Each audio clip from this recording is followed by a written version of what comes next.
Should we just give up on having a timer for the sermon? Pastor doesn't even care. Pastor just goes over every single week. Why does it matter to a production person how long the pastor preaches? How do we forecast that? Because we're not going to, hey, Pastor, you're done. The Spirit of God is moving in our worship service, but, timer's done. We're done. How do we effectively track service times going into the weekend or project service time tracking? So it's helpful. I mean, we've all sat in those church services where we're going, this feels really long.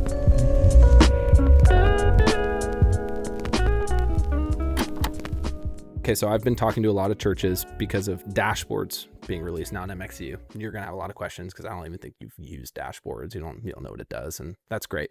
So feel free to ask questions away there. What now? Because you're attacking me.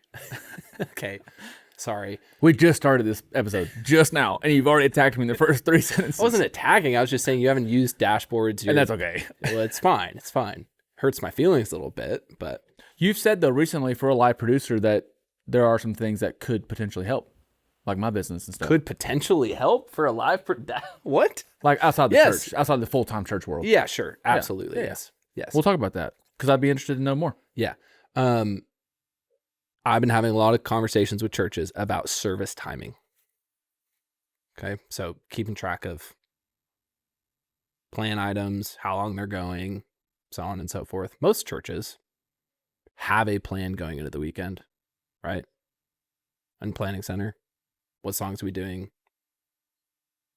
Maybe some aren't really, they have like default times that they don't pay attention to, right? But there is a time in there. And a lot of the questions that we're getting around here is, how should we be setting up our service timing? I think this could be right up your alley because it kind of goes in line with what you do. They're asking you how to set up service timing? Yeah, they're getting an MXU. 60-minute service. They're getting an MXU and they're like, okay, this is sweet. Now I have this purpose-built system to automatically track my service timing. So, well, first of all, some people are like, well, why does that even matter? It matters because we can now track things like SPL and live stream viewership and all these other data points at the plan item level, right? So they can see exactly when viewers are dropping off, how loud each element of the service is. That's why it matters. Also, just for review at the end of this weekend, it's like, hey, we're going long on announcements by 5 minutes every single service. That matters. But I think some folks are going, how do we even build this out in a way that, like, pastor, who knows how long pastor's going to preach? How do we forecast that? How would we go about? Because we're not going to, hey, pastor, you're done. Get off stage. Right. Like, no, pastor's going to preach until pastor's done preaching. How do we effectively track service times going into the weekend or project service time tracking so that we can effectively actually measure on the other side? Make sense? Yeah. I mean, my first thought is who sets the service times for your church? Is it your pastor? Is it your creative director, creative pastor, executive pastor, your board, elders, leadership teams? Yeah. Most churches are going to have like, hey, we do 90-minute services or we do 60-minute services, right? Yeah. I know of a church that says we do around a 60-minute experience or a 60-minute church service so that they're not actually, so people at 58 aren't looking at their watches going, okay, we know we have 2 minutes left. Yeah. Like they will say from stage and hosting, hey, around here we do about a 60-minute, church service to let them know you're not going to be, because we've all sat in those church services where we're going, this feels really long. You're looking around like, what? How much? Oh, pastor's, he's 3 minutes over. But see, it's also very cultural. It's very, very cultural. I was sitting in the lobby one time with a pastor from Nigeria, and they don't do 60-minute services. No, they're doing like, yeah, they're doing like 60-hour services. Yeah, and that's one extreme. But then you have, even here in America, inside the American culture, different denominations are going to run 90 minutes to 2 hours, easy. So the question is who set your service times and why? Why are we a 60-minute service? Why are we a 45-minute service? Why do we do 20 minutes of worship? Why do we do 30 minutes of teaching? Is it 30 and 30 split down the center? Yeah. So, So assuming somebody already knows what their culture is, like, hey, we do 4 songs. That's roughly 20 minutes, unless you're doing certain Bethel arrangements and so on and so forth. But, we had 20 minutes of worship, announcements. Everybody does a little differently, but assuming somebody knows their kind of overall culture and roadmap for the weekend, for songs, it's pretty easy. We know the arrangement, right? We can get down to like pretty close to the minute or to the second of how long a song is.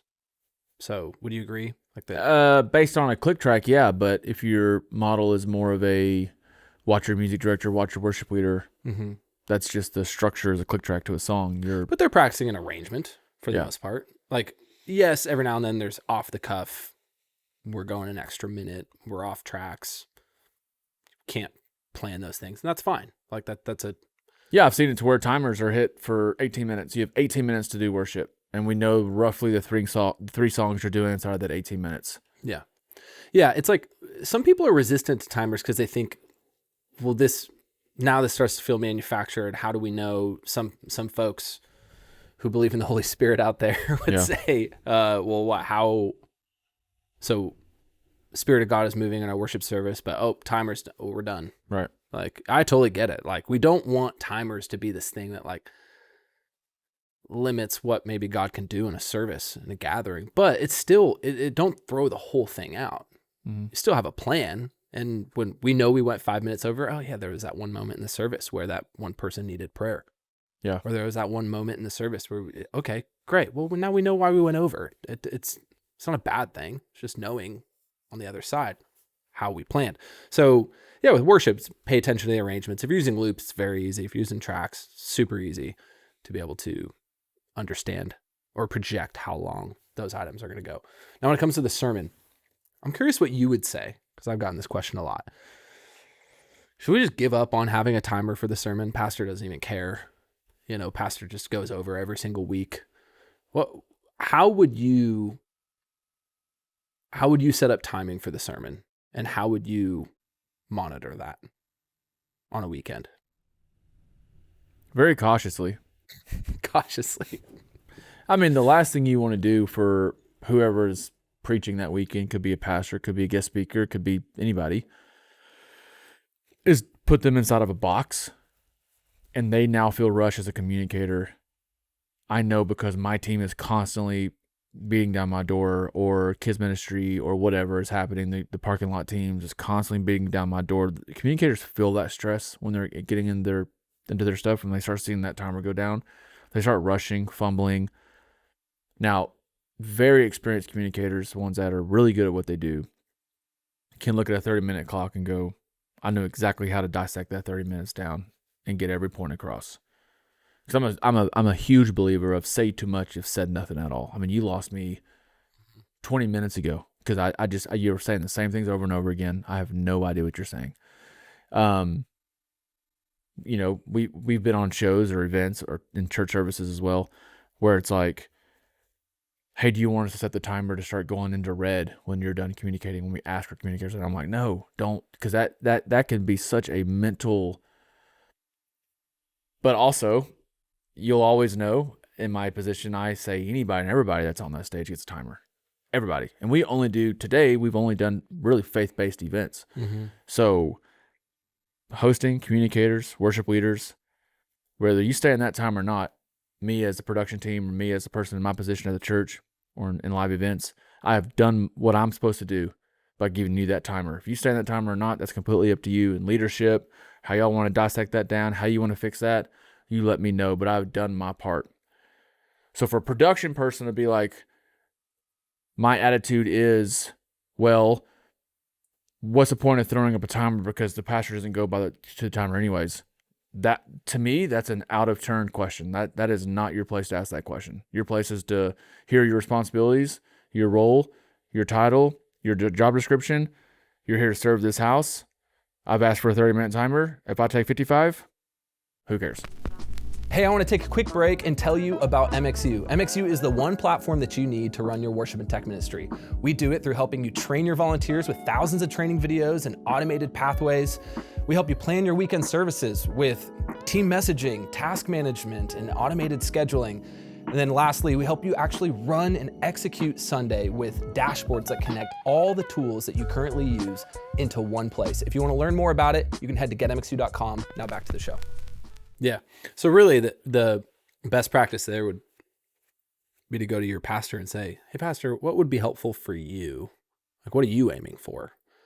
Every week you want a 20-minute sermon?" Why does it matter to a production person how long the pastor preaches? Yeah, I think really the only reason Because they want to get out and go to lunch and no, be done with church? I think where it matters to them is they're responsible for keeping track. Usually is what I'm finding is they're responsible for like measuring and making sure that the right number is on the screen for the pastor. And okay, are we tracking elapsed time? Are we like how are we actually executing this so it's helpful to the communicator?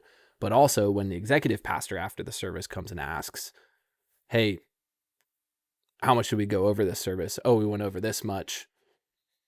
Here's how we track," so on and so forth. Yeah, I'm totally good with that. So they're not like, "Oh, I'm bothered. Pastor goes over every week." It's more. But you and I have both had plenty of conversations with people in the production team who are bothered by how long pastor goes. Yeah, it's a control. It's a.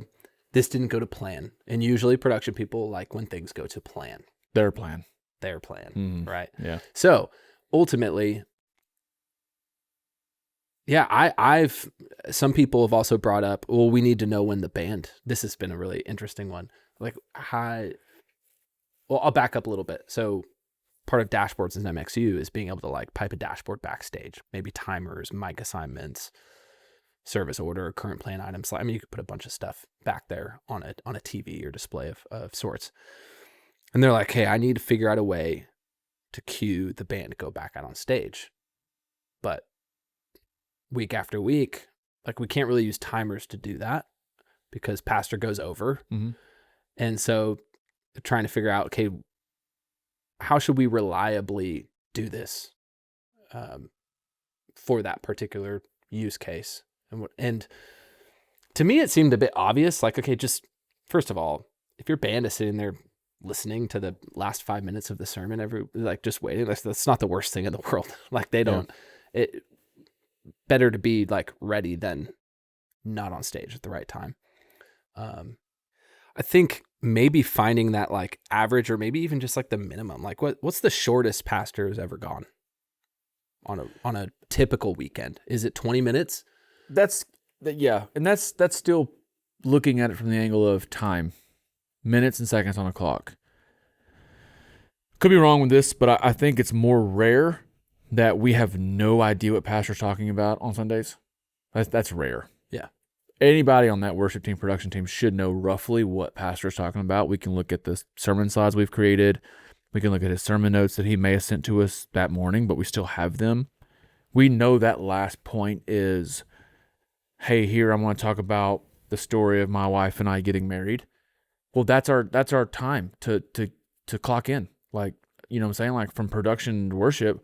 So when he hits that last point, it's going back to dashboards in the green room or wherever they're at and saying, "Hey, pastor's on his last point. Please make your way to stage." Yeah. I like the question, and I know where you're coming from because I've also had tons of conversations with timers, like timers. I don't want us to get stuck on the clock. There are other ways to know when pastor's landing that plane. Yeah. Outside of a time. If you're stuck on the clock, that's okay because you might have been wired that way as a production person. But there are different ways to know when you've heard your pastor preach every Sunday. You know when he's landing that plane. Well, okay. So an idea I gave somebody too. Usually, it's not in every environment, but usually pastors like, "Hey, when I get to this last slide or this last point," okay. So now in MXU, you could automate, basically from pro presenters, operators' actions. Like, hey, when this slide gets executed, start this timer. Yeah. Right. Mm-hmm. So there's ways technically to do that. You know, if you can do that in dashboards. Yeah. Oh, it's great. Yeah, we can things like that. Exactly. Even us. Exactly. We were actually talking about this earlier today. This isn't available yet, but like the ability to send. Imagine this: if you're a service producer and you want to be able to get the band on stage, what if at the same time they get a push notification to their phone, they get a message via talkbacks, and message on dashboards to get on stage. all just like automatically from MXU. So like we're even talking about just like because I mean you've been there, you're like, hey, where's so and so? Oh, they're in the bathroom. Oh, where are they? Oh, they went to get coffee really quick or whatever. It's like, okay, if there was just a reliable way to notify everybody that needed to be at a certain place and time to be able to do that from one spot. So there's a lot of like ways that we can use technology to help in these areas, but it all goes back to people are like, okay, cool. I have this has been interesting because MXU, we're just in this season of, we're bringing a bunch of technology and functionality into the churches we serve, like in some really innovative, exciting ways. And they're like, well, this is awesome. I have all this, but like, how should I be using it? Because now they're having asked the question like, oh, well, now I can track service, but how should I be doing this? Because before wasn't really a reliable way to track service time. So I just kind of like didn't really do it. So yeah, it's been an interesting, interesting conversations. Again, I don't know if love the conversation, but let's not get married to timers and allow that to be a point of discussion for our pastors. And my opinion, holding them accountable to a clock. Well, pastor's going to go as long as pastor wants to go. So we can't really plan for anything else. Well, where do you got to go? Yeah. Like, what are you trying to get out there for? Like, it's your job to be there on Sunday mornings. You signed up for that. I would just push back though. Like sometimes we make plans in the church on Sunday morning, and there are people usually in production are responsible for executing those plans. That's it though. And those plans are going to come from your pastor. Yeah. I guess what I'm just saying is sometimes the people who are responsible for executing those plans get put in a hard spot because, I mean, let's talk about, again, it's all very overcomable. I'm playing devil's advocate because I feel like in some ways you're being dismissive. I'm being dismissive? Yeah. I feel like you're being dismissive of some of the tasks that a production person is responsible for. Or even think about ushers and parking lot people responsible for getting cars in and out. Okay, well, pastor goes 15 minutes later than they should, or 10 minutes later. You're talking about somebody standing in a parking lot with no shade? Yeah.